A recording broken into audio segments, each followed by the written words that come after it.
Midnight that was dreary. I was weak and I was weary, so I spent the time by pondering over many a quaint and a curious volume of forgotten lore, and then I started nodding, nearly napping, when suddenly there came this tapping, like some gentle rapping, like some visitor was rapping at my chamber door.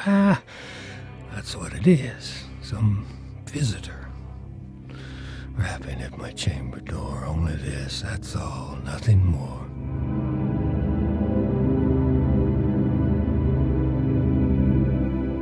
Distinctly, I remember it. It was in a bleak and a cold December, and each separate dying ember from the fireplace was rotting a shadow of its ghost to be upon the floor, and eagerly I was wishing for the morrow, because I realized that I had vainly sought to borrow from my books surcease of my sorrow for the lost Lenore, for that, oh God, for that rare and radiant maiden that the angels themselves named Lenore, nameless here, forevermore.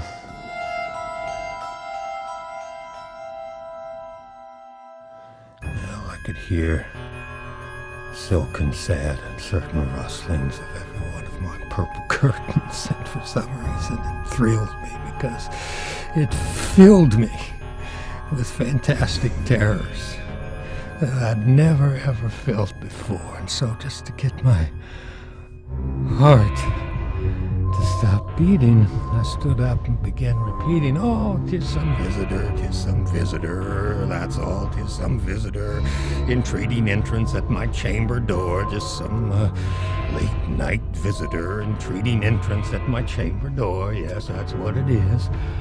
That's what it is, only that, nothing more." Presently my soul grew stronger, so without hesitating any longer, I said, "Sir, or Madame, please your forgiveness, I implore, but the fact is I was napping, and, so gently you came rapping, so faintly like you came tapping. Your tapping at my chamber door was so faint that I was scarcely sure I heard you, and that's when I opened up the door wide. But there was only darkness there. Darkness. And nothing more. That's where I flung the shutter open. And then, with many a flirt and a little flutter, inside stepped this stately raven, just like out of some saintly day of yore, and he paid not the least attention to me. Not a minute did he stop or stay, did he?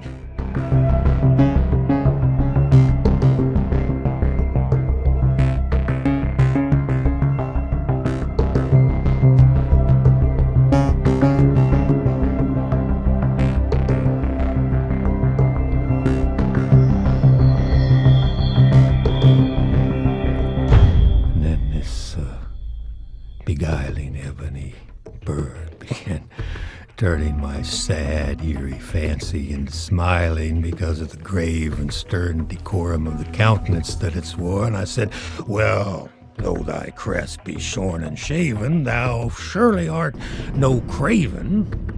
So, you ghastly, grim, ancient raven that's wandering around the nightly shore, you tell me Tell me what thy lordly name is when you're out on the nights to tell me I'm sure. Immediately quoth the raven, nevermore.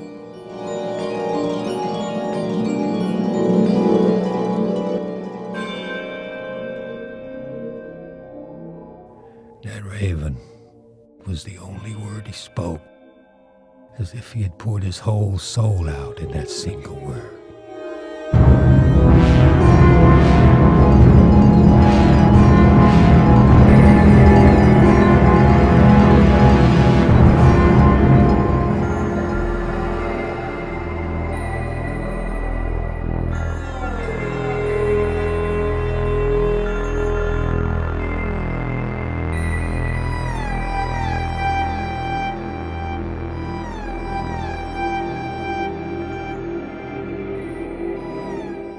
Well, I was a little startled at the stillness being broken by a reply that was so aptly spoken. Well, doubtless, said I, that's all it knows. What it utters is its only stock and store. He probably learned it from some former unhappy master who had unmerciful disasters following fast and then following faster until all his songs had one burden borne. All the dirges of all his hopes were summed up in that simple melancholy burden that he bore. Never, never, never more. Somehow that raven still was beguiling that sad soul of mine into smiling, so straightway I wielded this cushioned seat down in front of the bird and the bust and the door, and then I sank down into the velvet and I took myself to linking fancy on to fancy, thinking, what could this ominous bird of yore, what could this grim, ungainly, ghastly, gaunt, ominous bird of yore, what could he mean by croaking out, nevermore?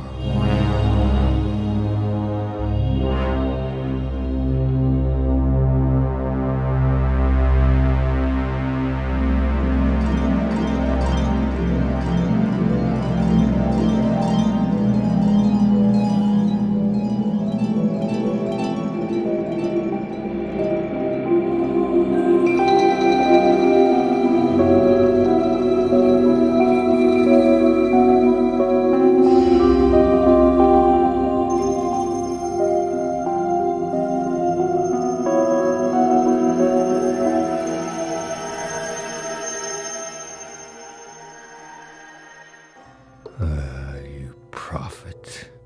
You're a thing of evil, but you're a prophet still. So whether you're a bird or you're a devil, and whether some tempter sent you to me, or whether some tempest just tossed you here ashore into my home that seems to be by horror haunted, you tell me truly, I implore you, is there, like they say, is there really balm in Gilead? Tell me, I implore, tell me. And quoth the raven, nevermore. That single word would be our sign of parting, bird. Or you fiend, just get thee back into the tempest, and don't you dare and leave even a black plume of a token of that lie that you have spoken. You let that word be our sign of parting, you bird of fiend, and you get yourself back into the tempest, and don't you dare and leave even a black plume of a token. Don't you dare even to leave a black plume as a token of that lie that thy soul has spoken.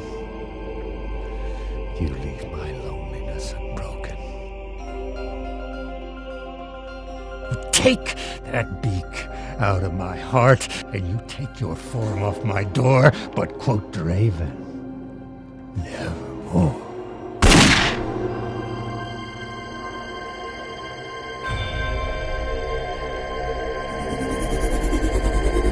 And that raven never moved, never flitted, and still is sitting, his eyes have all the seeming of a demon that seems to be dreaming, and the lamplight that is streaming over him throws a shadow down onto the floor, and my soul